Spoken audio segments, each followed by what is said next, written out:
защото аз работя това, което харесвам, това, което обичам. Всъщност аз даже не работя, аз се забавлявам.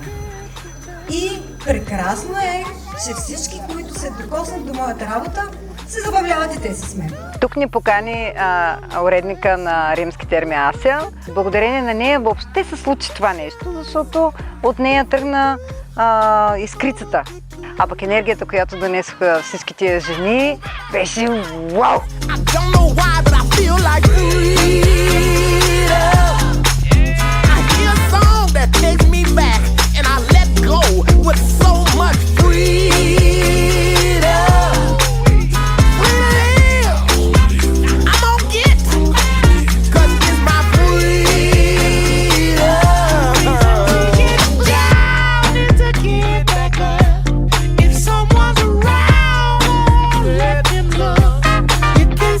Аз съм Ваня Колева, изработвам бижута, рисувам, занимавам се с интериорен дизайн. Аз лично моите бижута ги направих за един месец. Повечето от материалите, които използвах, те бяха отпадъчни материали, да кажем дървесината. Примерно съм използвала пурпурно сърце. Това е кедър, много интересна дървесина, която всъщност като се отреже, тя е един цвят, но в последствие като престои, тя става лилава. Другата дървесина, която използвах, е абанос. Моделите първо гледах да ги съобразявам с дрехите на Ани. Съответно, всеки един модел на бижу беше съобразен с цветово. Първо с нейните дрехи, после с дамата. Върху част от дървесината всъщност аз рисувам. Там идеите ми идват според формата на дървото. Обикновено върху дърво рисувам.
Аз съвсем забравих, че много исках да кажа на публиката, че сега си представете, че всички сте голи.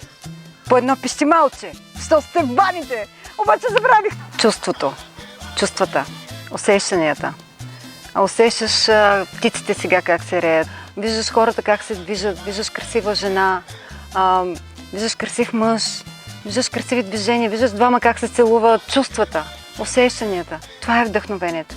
Това те кара да видиш как мърда някаква рокля на една жена и решаваш как да го оплетеш така, че да мърда и твоята дреха.